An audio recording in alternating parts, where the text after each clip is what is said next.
오늘 제목은 빚진 자라는 제목을 가지고 하겠습니다. 그러므로 형제들아 우리가 빚진 자로 돼 육신에 져서 육신대로 살 것이 아니로되. 사도 바울의 서신에 이 빚진다는 말이 몇 차례 나옵니다. 몇 차례 나오는데 우리가 헬라인에게나 이방인에게나 유대인에게나 우리가 복음의 빚진 자라. 로마서 1장에 나오죠. 그리고 로마서 4장에 보면 일하는 자에게는 그 삭슬 은혜로 여기지 아니하고 빚으로 여기오니와. 그런 빚이라는 말이 나왔고, 또 피차 사랑의 빚 외에는 지지 말라라는 로마서 13장에도 이제 빚이라는 말이 나왔습니다. 뭐 그때나 지금이나 이렇게 빚을 지고 살아가는 것이 그 당시에도 여전히 그게 하나의 이제 사회의 중요한 현상 중에 하나이고 중요한 어떤 삶의 일부분이었던 것 같아요. 그런데 여기 이제 우리가 빚진 자라 이렇게 얘기를 하고 있습니다. 왜 갑자기 빚을 졌다고 나올까? 좀 이렇게 약간 중간에 문맥에 좀 잘 안 맞는 것 같잖아요. 그렇죠? 네, 앞에 지금 한참 육체를 따라 사는 삶과 영을 따라 사는 삶을 구분하고 우리가 하나님의 영이 우리 안에 있으면 이제 우리가 이제 생명의 삶을 살 것에 대해서 이제 말씀하고 있는데 갑자기 빚진 자에 대해서 얘기를 하고 빚을 지고 있다 그렇게 얘기를 하고 있습니다. 우리가 어떤 의미에서는 빚을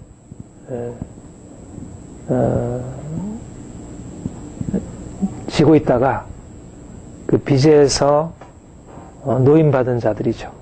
어떤 의미에서 그렇습니까? 우리가 죄의 빚에 대해서 우리가 죄의 빚을 지고 우리는 마땅히 빚을 갚아야 하는 자들이 있잖아요. 우리가 빚을 어떻게 갚을 수 있겠습니까? 우리가 진 빚을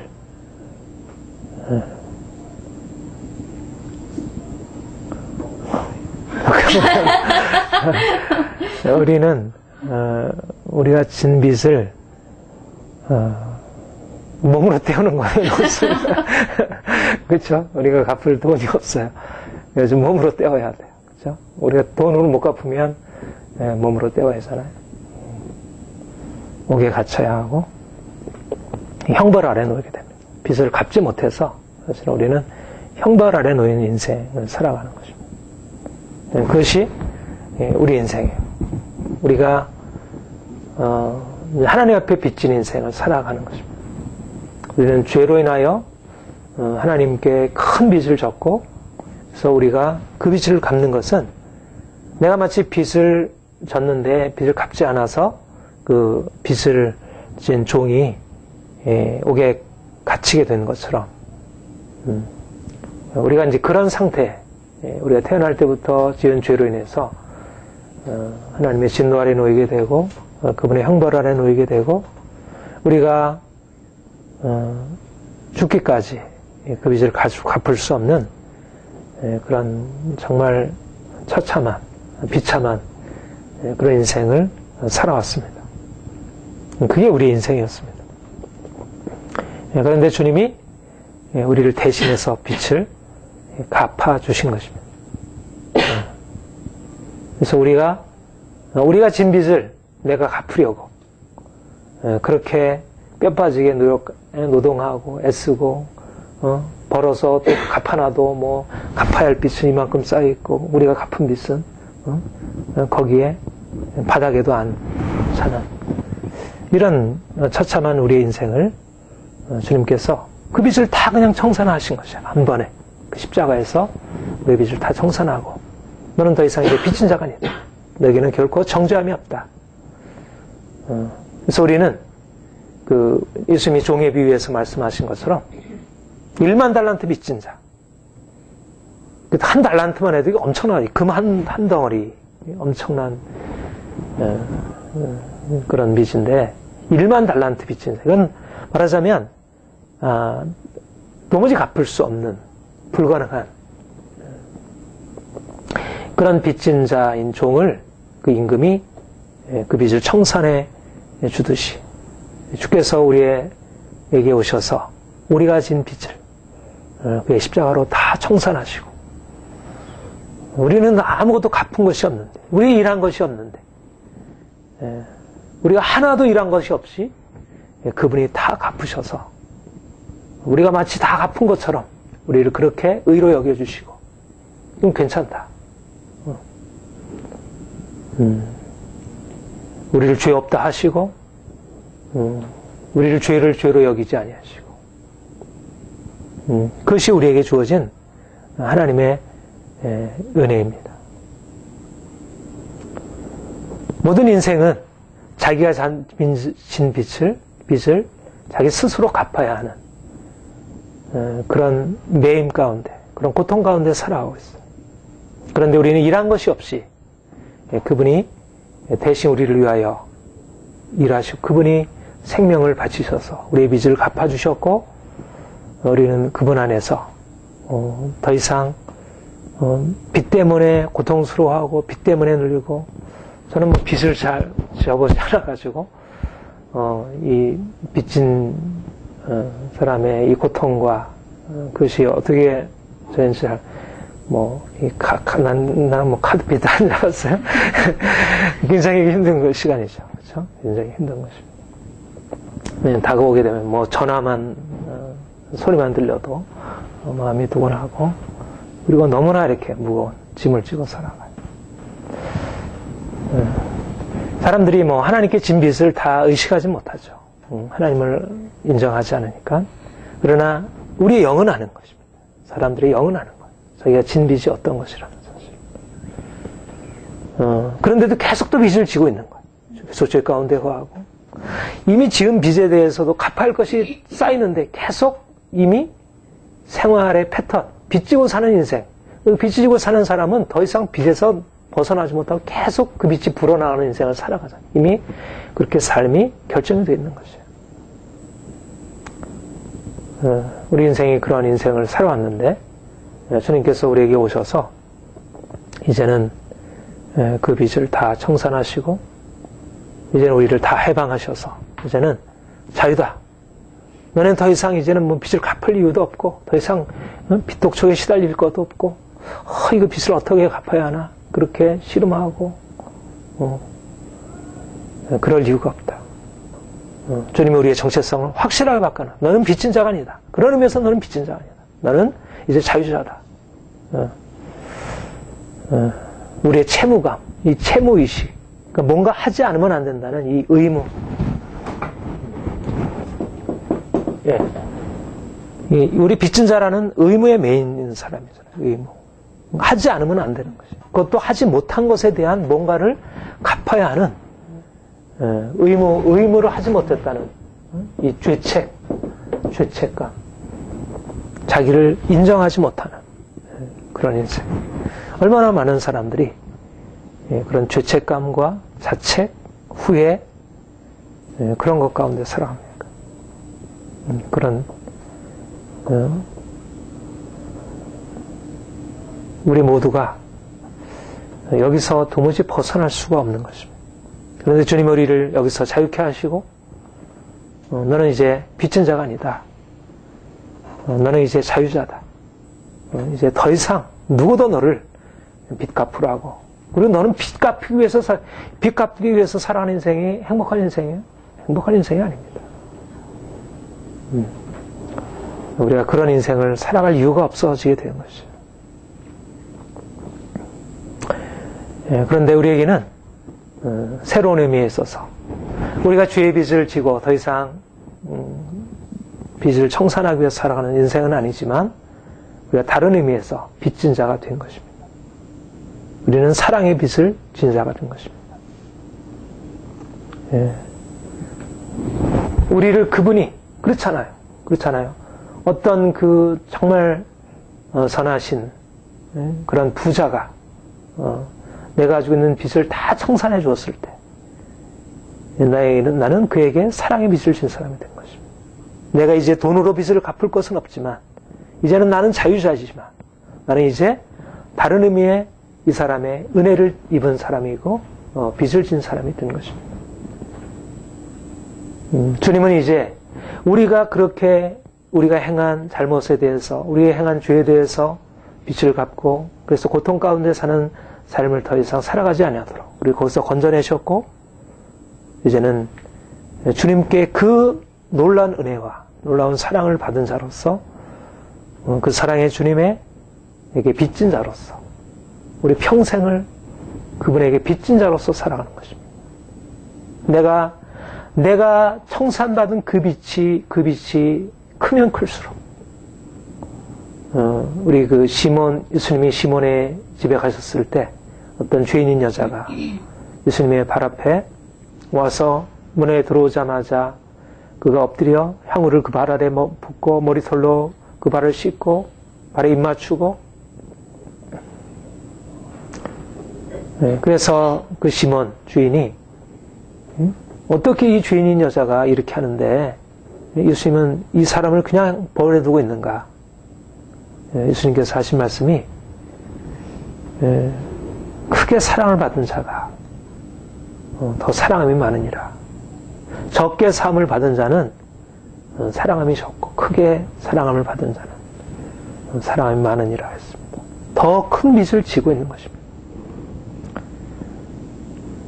막달라 마리아와 같이 절망적인 죄 가운데 고통 가운데 살던 자가 주님의 사랑을 통해서 인생이 회복하고 변화받고, 그래서 평생 이제는 그 예수 그리스도, 그분을 섬기고 그분을 따라 살아가는 것입니다.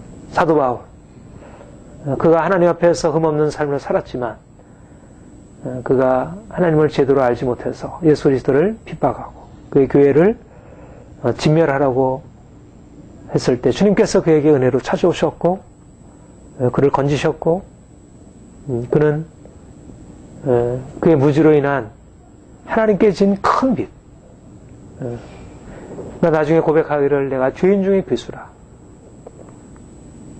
내가 하나님을 그렇게, 내가 예수 그리스도를 그렇게 대적하고 그분을 그렇게 거역하고 살았던 나인데 그가 나 같은 죄인을 용서하시고 나를 자유케 하셨다. 그런 사랑의 빚을 진 사로 그의 의식 안에는 하나님께서 나 같은 죄인을 용서하셨다는, 나 같은 죄인을 부르셔서 그의 사랑으로 나를 변화시키셨다는 엄청난 사랑의 빚이 그 마음을 붙들고 있는 것입니다. 베드로, 그가 주님을 사랑하고 주님을 섬겼지만 그는 그 육체의 연약함 때문에 예수님을 3번 부인하고, 그도 또한 평생의 사랑의 빚을 지고 살아가는 사람.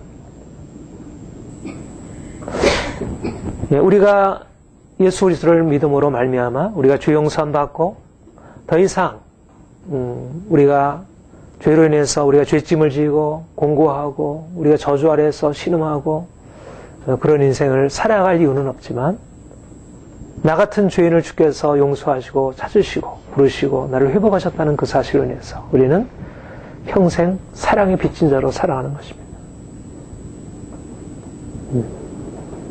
이것이 우리 그리스도인의 인생입니다.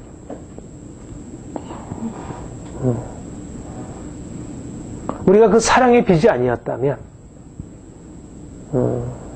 우리 하나님이 그리스도 안에서 우리에게 나타내신 그 사랑이 아니었다면, 우리가 어떻게, 내가 진 빚이 어떻게 청산되었다는 사실을 어떻게 알 수 있겠어? 둘 중에 하나입니다. 사랑의 빚을 지고 있든지, 내가 죄의 빚을 지고 살아가고 있든지. 사랑의 빚을 진 사람만이 죄의 빚에서 벗어나는 것입니다.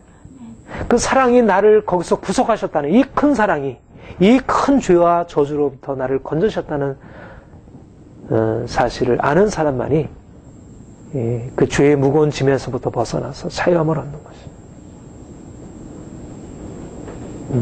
그러니까 사랑의 빚을 알지 못하는 사람은, 다시 말하면 그는 자유한 사람이 아니라 죄의 빚 가운데서 허덕이는 것입니다. 내 마음대로 살아가는 것 같아도 그는 죄의 빚을 갚아야 하는, 늘 채무의식 속에서 살아가는 것이에요. 하나님이 우리에게 놀라운 빚을 우리에게 지어주셨습니다. 우리는 엄청난 빚을 지고 살아가는 사람입니다. 어떻게 보면 이것이 우리에게 무게로 다가올 수 있습니다. 그러나 죄의 빚을 지고 사는 인생과는 다른 거죠. 그것은 우리를 고통스럽게 하고, 그것은 우리를 절망케 하고, 그것은 우리를 죽이고, 우리의 삶의 모든 희망을 다 빼앗아가는 것이지만, 그러나 사랑의 빚은, 그 사랑의 빚이, 그 엄청난 사랑이 나를 구속하셨다는 사실 때문에 그 사랑에 빚지고 살아가는 인생은 너무나 행복한 것입니다. 바로 사랑이 사도 바울 가운데 그렇게 우리가 빚진 자라, 형제들아 우리가 빚진 자라. 우리가 고린도후서 5장을 보면 그렇게 얘기를 했습니다. 5장 13절, 14절, 15절. 우리가 같이 읽겠습니다. 우리가 만일 미쳤어도 하나님을 위한 것이요 만일 정신이 온전하여도 너를 위한 것이니 그리스도의 사랑이 우리를 강권하시는도다. 우리가 생각하는데 한 사람이 모든 사람을 대신하여 죽었은지 모든 사람이 죽은 것이라.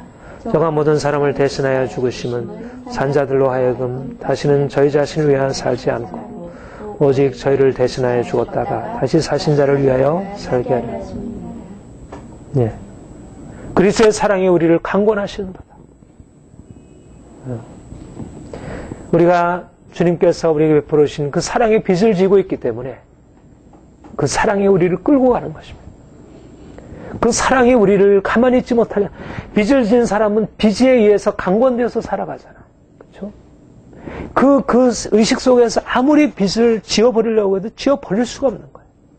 그 인생의 원동력은 빚입니다. 빚을 갚아야 한다는 의식이 인생의 원동력이에요. 그것이 없으면 아무것도 할 수 없는 것이에요. 아무것도 할 이유도 없고. 빚이 사람을 끌어가는 것입니다. 얼마나 고통스러워요. 인생이. 그런데 우리는 그리스도의 사랑이 우리를 위하여 강권하시는 것입니다. 우리 또한 강권되어서 살아가는 거예요. 우리가 하고 싶은 대로 행하는 것이 아니라 주의 사랑이 우리를 강권해서 살아가는 것입니다. 그래서 우리가 만일 미쳤어도 하나님을 위한 것이요 우리 정신이 온전하여도 너를 위한 것이요. 무슨 말입니까? 사람들로부터 미쳤다는 얘기를 듣는 거예요. 미쳤다는 얘기를. 말하자면 그 빚에 의해서 움직여지는, 사랑의 빚에 의해서 움직여지는 그런 삶이 너무나 극단적으로 보이는 것입니다. 자유롭지 못한 거예요. 보통 사람들이 하고 싶은 일을 하지 않고 하기 원치 않는 일들을 하고 있는 거예요. 뭔가 극단적으로.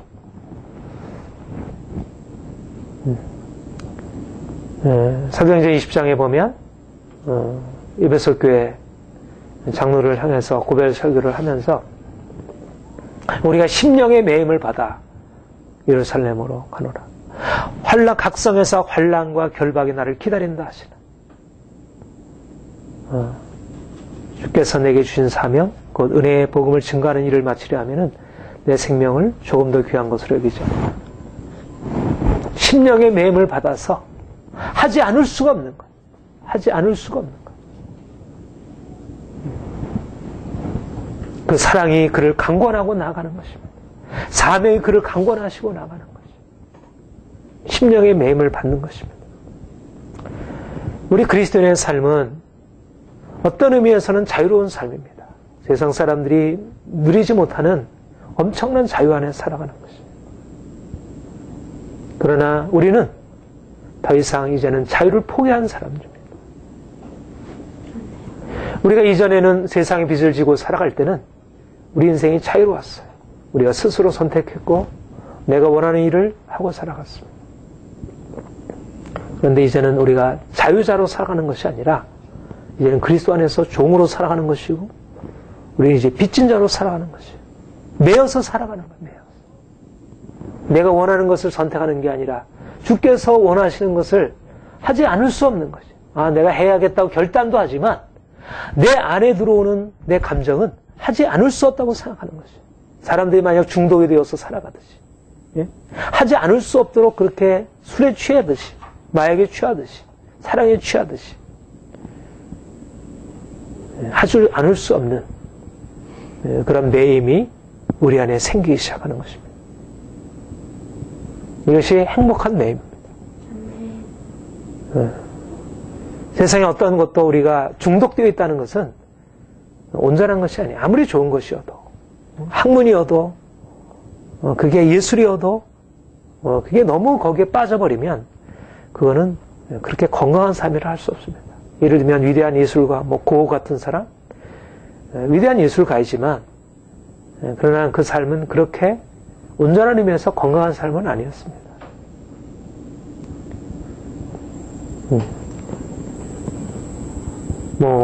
알코올이라든지 담배라든지 이런 세상의 다른 것에 중독되어 살아가는 것은 더 말할 나위 없고. 그런데 주님이 우리를 아무리 매여도, 아무리 우리가 붙들려도, 아무리 사로잡혀도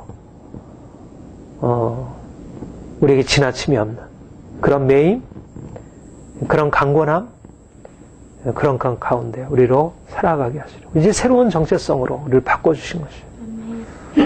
우리는 빚진 자가 된다는 것을 내가 그때 빚진 빚도 그때 빚진 자로 살아갈 때도 굉장히 힘들었는데 또 내가 어떻게 이 빚을 지고 난 좀 이제 자유롭게 살고 싶어요. 나는 누구한테도 좀 매이지 않고 나는 좀 자유롭게 살고 싶어요. 그렇지 않다는 것이에요. 우리는 여기에 매여 살든지 이쪽에 매여 살든지 죄에 매여 살든지 아니면 주님께 매여 살든지 우리가 죄의 빚을 지고 살든지 사랑의 빚을 지고 살든지 둘 중에 하나입니다. 주님이 우리를 그분의 사랑을 경험하게 하시고 그냥 우리가 그냥 한 번씩 이렇게 경험하는 정도가 아니라 사랑이 우리를 장악하고 강권하고 우리를 메고 사랑의 줄로 메어서 우리가 사랑의 줄에 메어서 살아가는 거예요. 사랑 때문에 움직이는 것입니다. 그분의 사랑 때문에. 하기 싫어도 그분의 사랑 때문에. 하고 싶어도 그분의 사랑 때문에.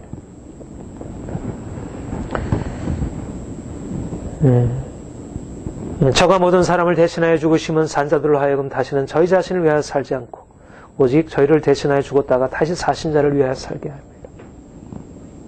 사랑이 강권되고 이제는 오직 예수, 오직 그리스도 그분을 위하여 모든 것을 다 배설물로 여기고 그분을 위하여 내 인생을 드리고 거기에 사로잡혀서 오직 한 일 앞에 있는 것을 잡으려 하고 오직 예수를 붙들고 그분을 향해서 살아가는 것입니다. 네. 주님, 우리가 주님께 빚진 자이고 또 더 온전하게 우리가 빚진 자의 의식을 가지고 살기 원합니다. 이건 뭔가를 은혜를 갚아야겠다는 생각과는 다른 것이에요.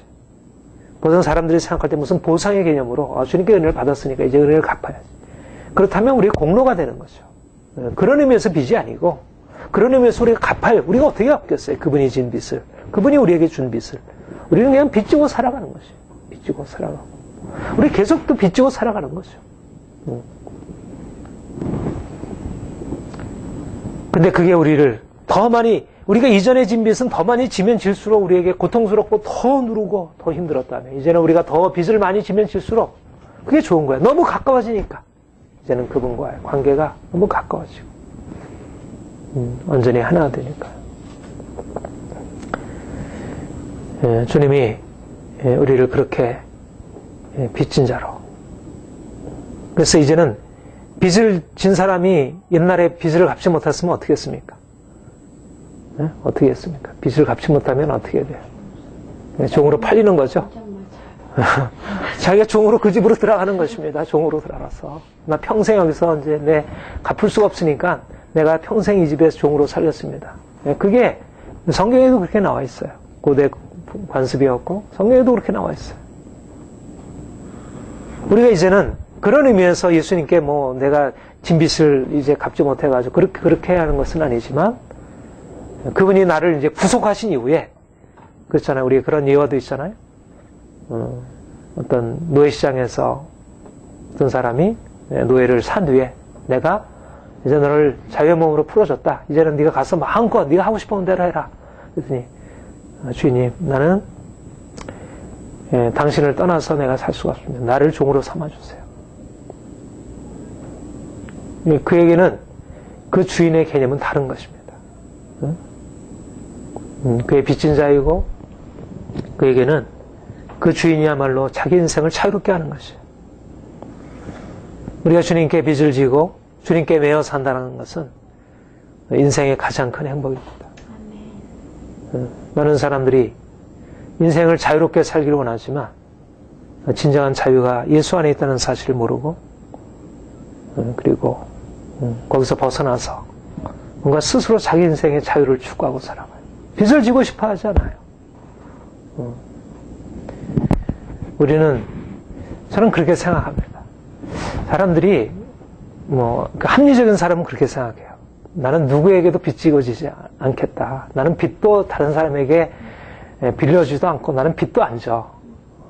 우리가 돈 거래 이제 그런 면에서 지혜가 필요하죠. 근데 이제 그것을 인생의 관계 모든 면에서 그렇게 하는 거예요. 사람도 부담도 안 지고 내가 사람의 부담도 안 떠안고 너는 너고 나는 나고 현대인들 그렇잖아요. 빚 안 지고 살아가는 거죠. 그게 쿨한 거죠. 부부간에도 빚 안 지는 거야, 서로 간에. 서로 간에 내가 너한테 주는 것도 없고 그냥 거래예요, 거래. 상거래. 사실 인생이라는 건 원래 빚을 지게 돼 있는 거야. 어려서 부모에게 빚을 지고 있는 거잖아요. 평생. 근데 부모의 빚 우리가 갚습니까? 못 갚죠. 그래서 우리는 어떤 의미에서 우리가 빚이라고 하는 것은 부정적인 이미지가 강하지만 여기서 말하는 의미에서 우리 빚이라고 하는 말을 긍정의 의미에서 은혜라 할 수 있습니다. 은혜라고 할 수 있어요. 주님께서 우리에게 부신 은혜가 그분의 빚이고 우리가 그 은혜를 바꿔서 늘 은혜를 의식하고 내가 빚을 갚으려 하는 것이 아니라 날마다 내게 이 엄청난 은혜를 베푸신 주님께 감사하면서 그렇게 이제 그분께 소속되어서 이제는 내 것이 아니요 나를 피값으로 주어 사신 주님께 소속된 나는 주님의 것, 주님은 나의 주인 되시고 그분이 나를 다스리시고 우리가 빚진 자로 돼 육신에 져서 육신대로 살 것이 아니로되 너희가 육신대로 살면 반드시 죽을 것이로되 육신에 져서 육신의 빚을 지고 산다는 말은 이런 의미라고 이해합니다. 아까도 말씀드린 대로 우리가 로마서 6장 23절에 보면 죄의 삭슨 사망이요 하나님의 은사는 그리스도 예수 우리 주 안에는 영생이라. 하나님의 법칙은 뭐냐면 죄의 삭, 죄의 빚, 죄를 지은 사람들은 반드시 갚아야 할 빚이 있고 그 결과 사망이 오게 된 것입니다. 이게 육신으로 우리가 지게 되는 빚이라는 것입니다. 우리가 이전에는 그러한 육신의 빚을 지고 살아가는 것입니다. 우리가 죄를 지었고 죄로 인해서 우리가 사망의 고통 아래에 놓이게 되었어요. 그런데 주님께서 우리의 빚을 대신 갚아주었고 그 죄와 죄책 그리고 그로 인한 사망 이 고리가 끊어진 것입니다.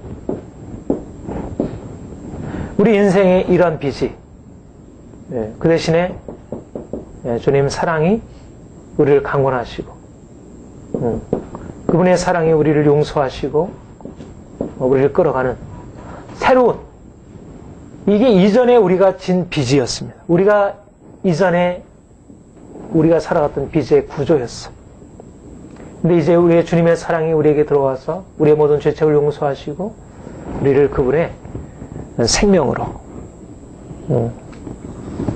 이전의 빚이 깨어지고, 이전에 우리가 죄로 인해서 우리가 죄책 가운데 있고, 그래서 저주 아래 놓이게 되고, 고통 가운데 살던 삶에 이런 빚이 이제는 청산되고 깨어지고, 이제는 주님의 사랑 안에 들어가게 되었습니다.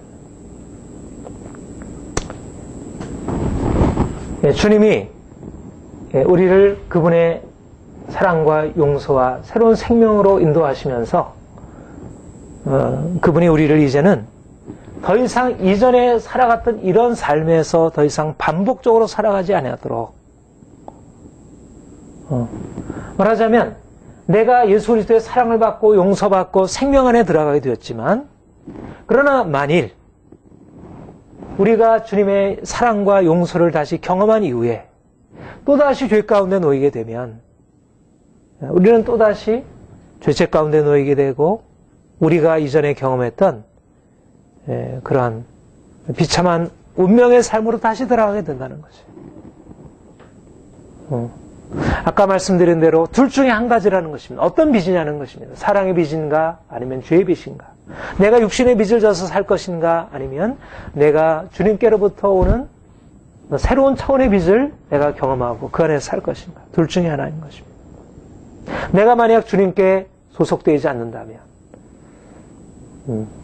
그렇다면 우리의 삶은 이전에 우리의 삶을 고통스럽게 했던 거기서 벗어날 수가 없는 거예요. 아까도 예와 들었던 1만 달란트 빚진 종을 임금이 자유롭게 해준 이후에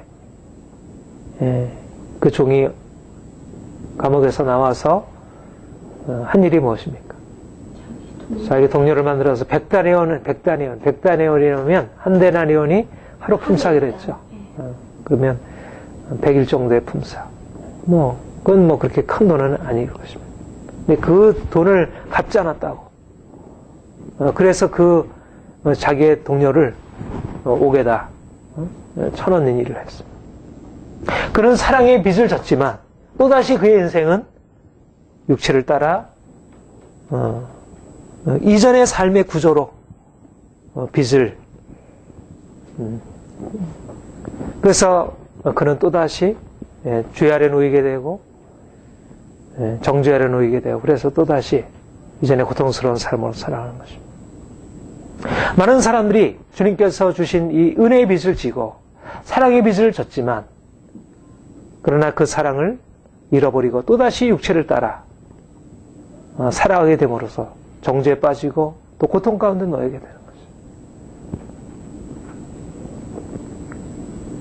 육신대로 살 것이 아니라 너희가 육신대로 살면 반드시 죽을 것이 육신대로 육신을 따라 그 앞에 4절에 보면 육신을 쫓지 않고 그 영을 쫓아 행하는 우리에게 율법의 요구가 이루어져 육신을 쫓아 육체를 따라 같은 것입니다. 같은 카타사르카라는 말입니다.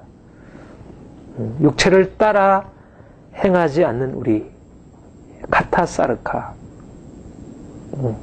그 다음에 5절에도 육신을 쫓는 자는 카타사르카. 육신의 일을 영을 쫓는 자는 영의 일을. 우리가 지난번에 요 구절을 같이 공부를 했었죠. 하나님이 우리를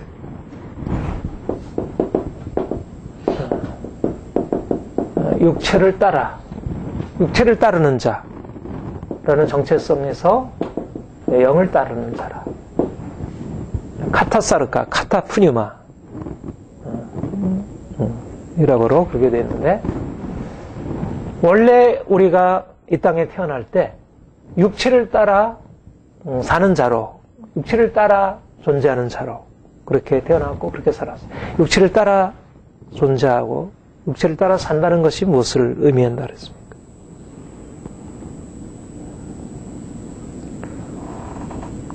무슨 뭘 의미한다 그랬죠?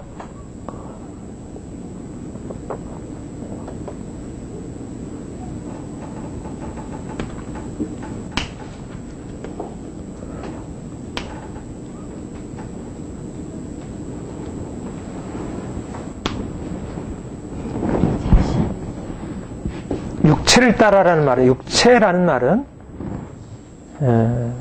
우리가 지금 일반적으로 경험하는 그런 모든 현상적인 보이는 모든 것들, 이 모든 것들이 다 육체에 속한 것이라 그렇게 얘기했어요. 육체라는 것은 그 자체 부정적인 것이 아니고 하나님이 지으신 모든 만물들, 모든 피조물들, 연약한 것들, 이제 하나님의 영원하심과 달리 영원하지 못한 썩어질 것들, 이 모든 것들을 육체를 따라, 육체에 속한 것이라 그렇게 얘기를 했고, 육체를 따라 우리가 산다는 것은 결국 우리가 눈에 보이는 것에 따라서 우리가 우리의 정체성을 보이는 것에 두고 그것을 기뻐하고 그것을 자랑하고 그것을 신뢰하고 그것을 염려하고 그것을 살아가는 것이 육체를 따라 살아가는 것이라고 했어요.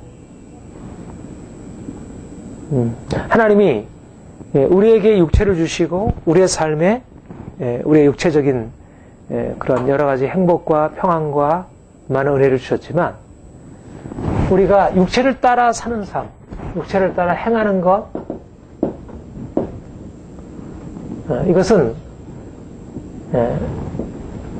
이미 질서가 무너지게 된 것입니다. 문제가 생깁니다. 육체 그 자체는 악한 것이 아니지만 육체가 우리의 삶을 다스려 가게 되면 결국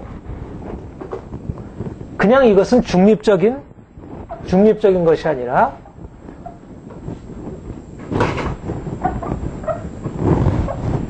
육체를 따라 행하게 되면 여기에 반드시 죄가, 이것 자체가 이미 어떤 근본적인 문제를 갖게 되냐면, 육체를 따라 행한다는 것은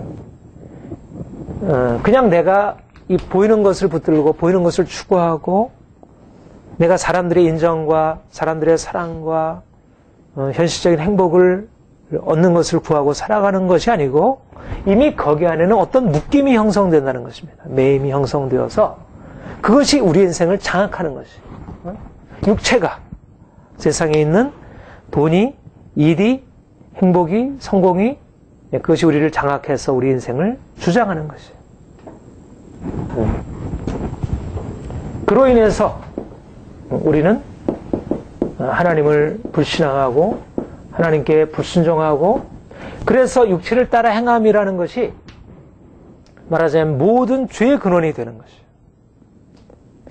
육체를 따라 행함 그 자체는 사실 죄처럼 여기지 않을 수 있어요. 내가 여기 맛있는 거 있네, 내가 먹어야지. 여기 나를 사랑해주는 사람이 있네, 내가 이 사람과 가까워져야지. 여기 좋은 일이 있네, 내가 가까이. 그 자체는 우리에게 자연스러운 본능적인 반응이고 괜찮아요. 하나님이 또 그런 것을 그렇게 나무라지 아니하시고. 근데 거기 어떻게 보면 그냥 약간 경계선을 넘은 것 같은데 이미 거기 안에 뭔가 다른 요소가 들어오기 시작하는 거죠. 그게 우리 인생을 장악하기 시작하고 그게 우리를 매게 되고, 처음에는 그냥 자연스럽게 받아들인 것이 어느 날 내 인생의 주인이 되어서 내 인생을 다스리고 있는 것입니다. 그것을 우리가 욕심이라 말하고 그것을 자랑이라 말하고, 하와가 선악과를 따먹은 것 자체가 그렇게 대단한 죄 아닌 것 같잖아요. 그 현상 자체는 선악과를 따먹는 거. 근데 그것은 이미 불순종이었어요. 근데 불순종의 근원은 뭐였어요? 욕심이었습니다. 육체를 따라. 욕심이 잉태한즉 죄를 낳고 죄가 장성한즉 사망을 낳느니라. 육체를 따라. 이게 바로 죄의 근원인 거예요. 육체를 따라가. 사실은 사단이 처음부터 우리를 하나님을 대적해라. 이런 죄 가운데 빠져라. 이 악한 일을 해라. 그렇게 했을 때 거기에 대해서 동의할 사람이 누가 있겠어요? 어느 누구도 자기를 죽일 그런 죄를 허용할 사람은 없습니다. 근데 어떻게 죄로 그냥 끌려들어가게 되냐면, 어떤 게 미끼가, 우리가 고기에게 낚싯밥을, 미끼를 딱 던졌을 때 거기 안에 있는 이 고리는 안 보이는 거예요. 육체를 따라 행한다는 것이 얼마나 치명적인 우리를 죄 가운데 빠지게 해서 거기에 이제 그냥 아가미가 걸려가지고 거기에 묶여가지고 이제 이리 끌면 이리 끌 잘한다. 처음에는 나는 거기에 있는 육체만 그냥 거기에 있는 그것만 딱 물어서 내 것을 소화하고 나는 죄 가운데 들어가지 않으리라고 생각하지만 육체의 욕심이 결국은 나를 죄 가운데로 끌려가게 하고 이제 평생 그렇게 되면 내가 육체를 따라 행하게 되면 이제 무엇에 빚진 자가 돼요? 결국 죄 가운데에서 이제는 죄의 빚을 지게 되고 결국 사망, 저주라고 하는 이 죄로 인한 이 필연적인 결과를 내가 이제는 빚을 지고 났어요. 어느 날 내가 투자했다가 쫄딱 망했어요. 근데 이제 빚을 져버렸어요. 더 이상 회수할 수가 없는 거예요.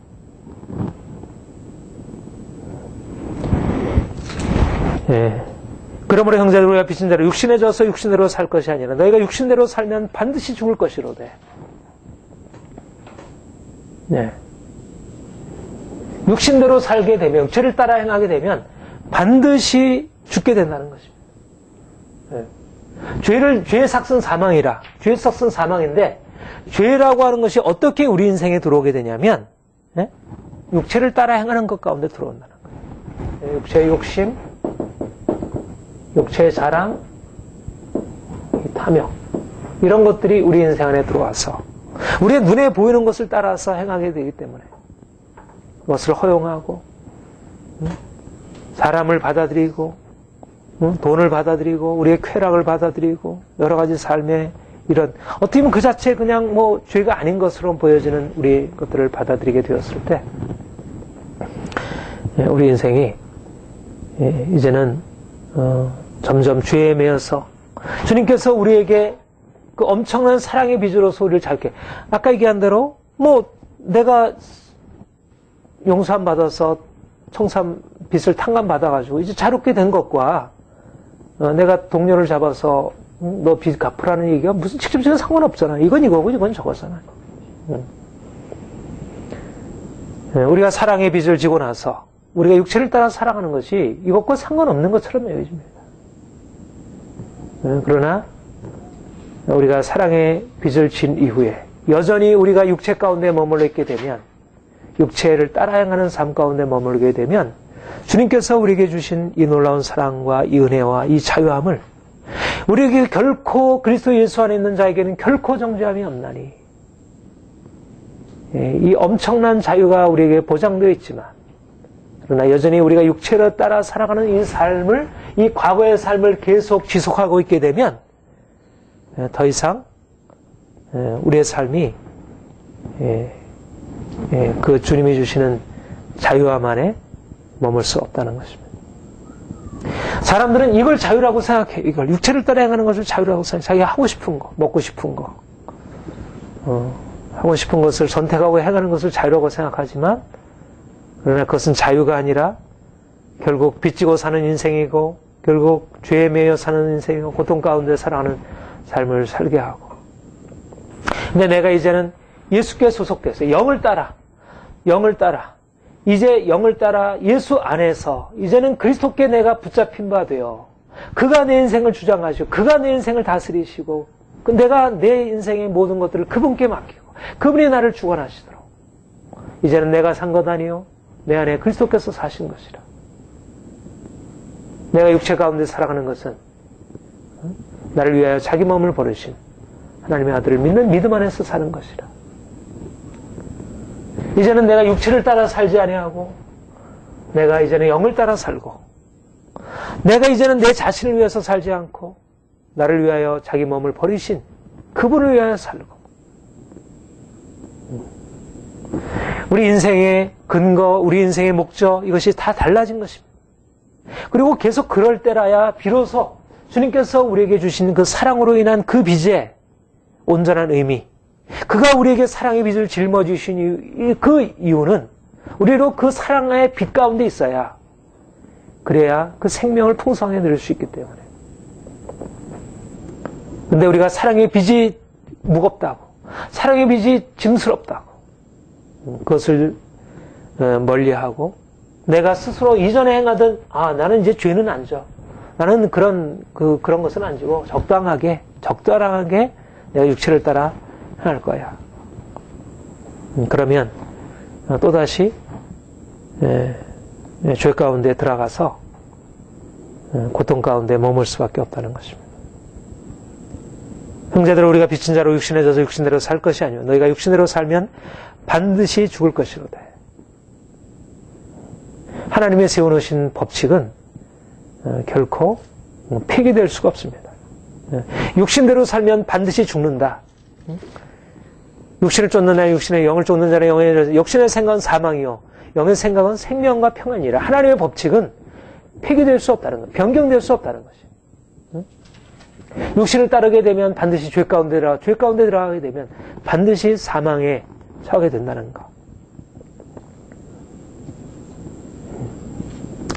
그래서 주님이 우리에게 오셔서 우리를 자유케 하시길 원하시. 우리 앞에 우리 지난주에 그랬죠. 그리스도께서 너희 안에 가시면 몸은 죄로 인하여 죽은 것이나 영은 의를 인하여 산 것이라. 몸은 죄로 인하여 죽은 것이나. 여기 보면 13절에 그랬죠. 영으로서 몸의 행실을 죽으면 살리니. 굉장히 중요한, 우리가 늘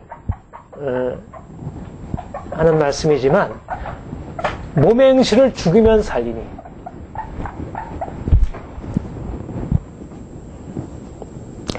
여러분, 근본적인 인생의 문제는 앞에 10절에는 몸은 죄로 인하여 죽은 것이라. 우리가 왜 죽어야 되냐면, 왜 몸의 행실을 죽여야 사냐면, 이미 우리는 죄로 인해서 몸이 죽음 아래 놓여 있다는 것입니다. 그리고 계속 지금 사망의 선고를 받았고 거기서 벗어날 수가 없다는 거예요. 우리의 몸을 그래서 죄의 몸이라 그렇게 부르는 거죠. 사망의 몸이고. 우리는 중립적인 상태, 우리는 그냥 온전한 상태에서 가지고 있는 이 몸을 가지고 살아가는 게 아니고, 이미 우리는 오염되어 있고, 이미 우리는 더 이상 거기에 하는 가능성을 가지고 있지 못한 그런 문제 있는 몸과 마음과 모든 것을 가지고 이제까지 살아왔고, 그 몸을 가지고 이제는 주님과 관계를 맺은 것이. 그리고 주님께서 이제 하시려는 일은 뭐냐면, 우리가 이 죄의 몸으로 살아왔던 우리 인생을 이제는 완전히 새롭게 개조해서 주님 안에서 이제는 전혀 새로운 몸으로 정말 자유로운 존재로 우리를 바꾸시고 하는 거죠. 영은 죄로 인하여 몸은 죄로 인하여 죽은 것이라고 하는 우리의 이미 주어진 상태를 아는 것이 너무나 중요합니다. 많은 사람들은 겉으로 드러나는 것에 비해서 자기가 특별히 죄를 짓고 있는 것이 없으니까. 근데 어떤 게 죄의 근원이라 그랬습니다. 육체를 따라 행하는 게 죄의 근원이에요. 그런데 우리의 삶의 어느 한 구석도 육체를 따라 행하지 않는 게 없잖아요. 그렇죠? 우리 예수를 믿은 이후에도 우리가 그냥 육체 안에 살고 있을 뿐만 아니라 우리의 삶이 육체를 따라 행하고 있는 거예요. 육체에 따른 욕심, 육체에 따른 염려, 육체에 따른 모든 추구들이 인생을 장악하고 있는 거예요. 다시 말하면 우리가 드러나게 뭔가 다른 사람을 해하고 미워하고 그렇게 음행을 하고 살인을 하고 이런 죄를 짓지 않았다 할지라도 이미 우리 존재 자체가 이미 죽어야 할 죄라는 것입니다. 죽어야. 우리의 몸은 죄로 인하여 죽은 것이나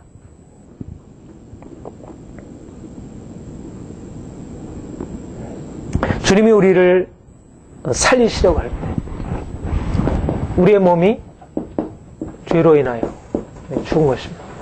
우리를 이것을 주께서 살리시려고 하는 것입니다. 그런데 어떻게 주님이 우리를 살리시는가? 우리를 죽이심으로써 살리는 것입니다. 우리의 몸이 죄로 인하여 죽은 것인데 우리를 어떻게 살리시는가? 우리를 어떻게 살리셔서 우리가 예수 그리스도 안에서 그 풍성한 생명을 누리게 하시는가? 우리의 죄의 몸을 죽임으로. 우리가 앞에서 그렇게 얘기를 했습니다. 단지 우리의 몸은 그냥 내버려 두고 우리 안에 있는 죄만 그냥 뽑아내는 게 아니고 죄로 인하여 죽어있는 우리의 몸 자체가 주님의 십자가로 인해서 죽음에 넘기우고 그리고 우리가 그로 인해서 자유함을 얻는 것입니다. 죽음이 우리의 삶의 비밀이고 우리의 생명의 비밀이에요. 죽음이 없는, 그러니까는 사람들은 둘 중에 한 죽음입니다. 이 죽음이든지 이 죽음이든지. 내가 죄로 인해서 이 죽음 가운데 놓여 있든지 아니면 이 몸을 죽임으로 이 보다 큰 죽음, 이 십자가의 죽음, 이 죽음을 통해서 예수 그리스도 안에서 이 생명 가운데 들어가든지. 사람들이 생각할 때 이 죽음은 공연히 쓸데없는 죽음 같고 내가 이것 없이도 인생을 평안하게 살고 있다고 생각하지만 사실 몸은 이미 죄로 인하여 죽어 있고 이미 죽음의 형벌 아래 놓여 있고 어떻게 사느냐? 내가 죽음으로 넘겨져야 예수 그리스도의 십자가의 죽음으로 넘겨져야 우리가 날마다 몸의 행실을 영으로서 죽임으로 우리가 그 생명 가운데 우리가 살아가는 것입니다. 우리 그리스도인의 그러니까 세상 사람들이든지 그리스도인에게든지 죽음이라고 하는 것은 세상 사람들에게도 죽음은 하나님께서 문제를 해결하시는 방법이에요. 문제 해결의 방법입니다. 궁극적인 해결이에요. 죽음이 끝이에요. 근데 사람들은 그 죽음을 두려워해서 계속해서 말하자면 그 빚을 가능하면 지금 당장 갚지 않고 계속 미루고 있는 거죠. 나중에 언젠가. 그래서 죽음으로. 근데 우리는 주님께서 우리의 빚을 대신 다 짊어지셨어요. 다 갚으셨어요. 그리고 이제는 우리가 주님께 빚진 자가 되었어요. 주님과 연합하게 되었어요. 근데 연합한다는 것 안에 이미 죽음이라는 것이 내포되어 있는 것입니다. 우리가 주님과 빚진 자로 산다는 것은 이제는 내가 이제까지 맺고 있었던 모든 관계를 끊고 이제까지 내가 붙들려 있었던 모든 관계, 나의 욕심, 나의 자랑, 내가 이제 추구하던 모든 것들을 이제는 끊고 이제는 주님께 소속되어서 살기로 결정하고 그분이 나를 그렇게 이끌어 가시는 대로 내가 순종해 나가는 것입니다. 현실적으로 보면 훨씬 더 고통스러운 것입니다. 이거는 지금 당장 내가 지금 당장 당하지는 않는 거예요. 당장 당하지는 않고 뭔가 그 죽음을 두려워해서 계속 미루고 있는 것이에요. 그 죽음이 우리를 앞에 놓여 있으니까 그래도 난 저거는 그러니까 사람들이 이걸 피할 수 있다고 생각하죠. 마치 정치인들이 죄를 범하고 나서도 법망을 피하면 고통을 당하지 않을 수 있을 것처럼 생각하는 듯이 사람들은 그렇게 하나님께서 말씀하시는 그 무서운 진노 하나님의 심판을 그런 방식으로 피하고 아니 그런 것도 생각도 안 하니까 그것을 사는 길이라고 생각해. 이 죽음을 아예 가려버리고 이 죄를 인정치 않고 그냥 육체를 따라 행하는 것으로 인생의 삶을 추구하는 것입니다. 그런데 우리는 이 죽음을 의식하는 것입니다. 우리 이 몸 안에 있는 이미 죄와 그 죄로 인한 이 죽음의 행보를 의식하는 것이에요. 그리고 이제 내가 여기서 살기 위해서는 내가 죽어야 되는구나. 내가 이 죽음을 피할 길은 다른 길은 존재하지 않는구나. 내가 이걸 갚지 않으면 안 되는 거구나. 내가 반드시 갚아야 되는 거구나. 근데 내 힘으로는 갚을 수 없는데 주께서 나를 갚으셨고 내가 이제는 예수님께 소속되어 살리라. 그래서 내가 가지고 있는 모든 육체의 욕심과 자랑과 이제까지 내가 가지고 있었던 모든 내게 유익하던 모든 것을 해로 여기고 이제는 내가 그리스도를 위하여 다 내려놓고 그분을 따르기로 결정하고 그분을 위해서라면 나의 모든 삶을 드리고 따라가는 것입니다. 이것이 주님이 우리에게 허락하시는 새로운 인생이에요. 영으로서 몸의 행실을 죽이면 살리니 놀라운 비밀입니다. 영으로서 몸의 행실을 죽이면 살리니 우리는 세상이 알지 못하는 이 진정한 삶의 비밀을 가지고 있는 사람이에요. 우리 앞에 그랬죠? 영은 의를 인하여 산 것이라. 이미 주님께서 우리를 살리셨습니다. 그리고 앞으로 우리의 죽을 몸도 살리시리라 말씀했습니다. 우리는 이렇게 말할 수가 있습니다. 우리는 이미 주님이 주시는 죽음을 통과하고 이미 영은 우리의 살한 것이에요. 영은 살았어요. 그리고 장차 영은 살았어요. 그리고 장차 주님께서 오실 때 몸도 살리시라. 몸의 구속. 몸의 구속. 우리는 이 생명과 이 생명 사이에 있어요. 그런데 우리가 이 죽음의 이 큰 죽음을 통과해서 살림을 받게 됐다면 이 더 큰 생명 안으로 나아가기 위해서 계속 우리에게 필요한 것은 계속 죽음의 과정인 것입니다. 말하자면 우리가 예수 그리스도의 십자가의 흔적을 표지를 가지고 시작한 것입니다. 이것이 우리가 주님과 함께 주님과 함께 자유함의 시작이었고 주님과 함께 그 빚을 지는 삶의 시작이었습니다. 그런데 우리가 어떻게 우리가 궁극적으로 영원한 영광과 생명과 축복과 온전한 자유함으로 나아갈 수 있게 되는가? 계속 예수 그리스도의 십자가가 우리 인생을 끌어가는 것입니다. 우리가 주님과 함께 죽음을 선택하는 것입니다. 나의 욕심, 나의 자랑, 세상에 나 있는 모든 추구들을 내려놓고 이제 육체에 따른 삶을 내가 포기하고 오직 예수 그리스도께서 나를 다스리시고 철저하게 그분께 순종하고 나의 모든 욕심 다 내려놓고 그렇게 내가 몸의 행실을 죽이면 주님께서 우리를 살리시는 거예요. 그러면 우리 안에 이제 정말 새로운 생명의 역사가 우리가 이제까지 경험하지 못했던 진정한 평화, 자유함, 영의 생각은 생명과 평안이에요.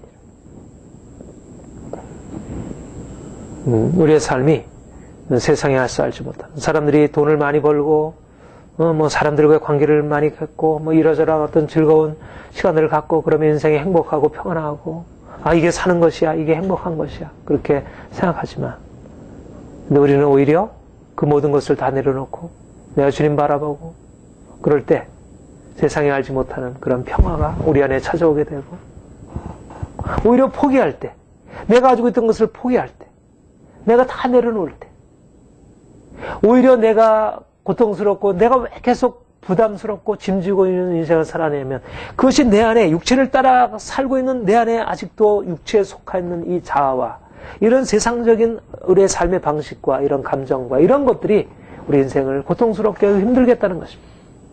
내가 주님께 빚진 자로서 그분의 사랑에 매여서 살아가야 하는데 여전히 세상 끈을 붙들고 있는 것입니다. 세상 끈을. 주님이 우리를 살리시려고 하십니다. 그분의 방법으로 우리를 살리시려고 하십니다. 우리를 더욱더 살리신다고 하는 것은 모든 의미를 다 내포하고 있습니다. 전인적인 의미를. 앞에 얘기한 대로 우리의 몸도 살리시리라. 우리의 궁극적인 영광의 상태를 의미하지만 이 땅에 살면서도 주님이 우리를 더 행복하게 하시고 더 자유롭게 하시고 모든 면에 하나님의 축복을 부으시고 근데 죽어야 하는 것입니다. 죽어야. 그러니까 두 가지가 우리가 함께 가는 것입니다. 하나님이 우리를 죽음의 과정으로 인도하시고 나면 반드시 그 다음에 생명이 따라오게 돼요. 내가 낮아지는 과정이 있으면 반드시 주님이 나를 높이시는 과정이 있어요. 네. 사람들이 이 주님께서 이끌어 가시는 그 십자가를 통해서 살리는 요 살림의 요 소망을 두지 못하고 그 앞에 바로 놓여 있는 그 죽음을 두려워해서 피하게 되면 이게 사단의 공격인데 그렇게 되면 결국 육체를 따라 살게 되고 그렇게 되면 결국 죄의 빚을 지고 또 죄 가운데 놓여 살게 되고 얼마나 어리석었어요. 많은 그리스도인들이 예수 안에서 이미 놀라운 이 새로운 빚 사랑의 빚을 지고 살아가는 새로운 삶을 배웠는데 근데 또다시 육체져서 또다시 세상에서 죄의 빚을 지고 육체에 따른 삶으로 하나님 주신 축복을 놓치고 살아가고 있습니다.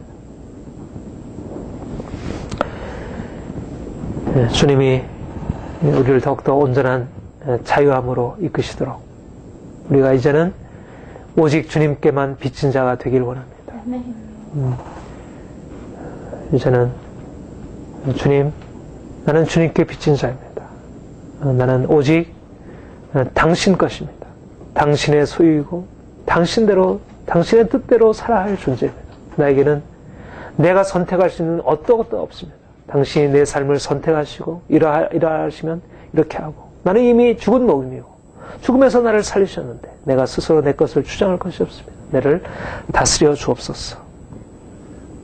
이것이 바로 우리 인생의 진정한 의미이고 우리 인생의 진정한 행복일 것입니다. 우리 같이 기도하겠습니다.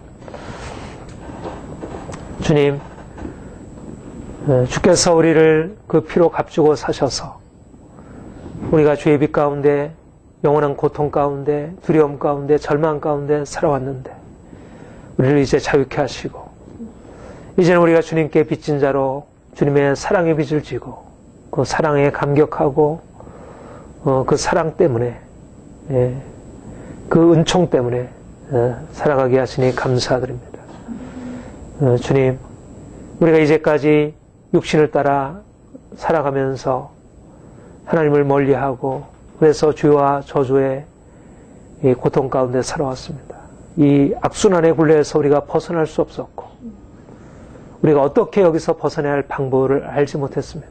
그런데 주님께서 우리에게 오셔서 우리의 대진 빚을 져주시고 우리의 빚을 청산해 주시고 우리를 자유케 하시고 이제는 주님께 빚진 자로 이제는 육체의 욕심을 따라 사는 자가 아니라 나를 위하여 사는 자가 아니라 나를 위하여 자기 마음을 버리신 하나님의 아들을 믿는 믿음 안에 살게 하시고 이제는 나를 위하여 살지 않고 나를 위하여 죽으시고 다시 사신 예수 그리스도 위하여 살게 하시니 감사합니다.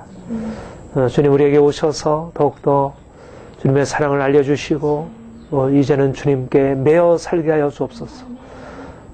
사도 바울처럼 이제는 오직 예수만을 위하여 오직 예수 그리스도가 우리의 삶의 전부가 되어지는 그런 삶 살게 하옵소서. 감사합니다. 예수님의 이름으로 기도합니다. 아멘.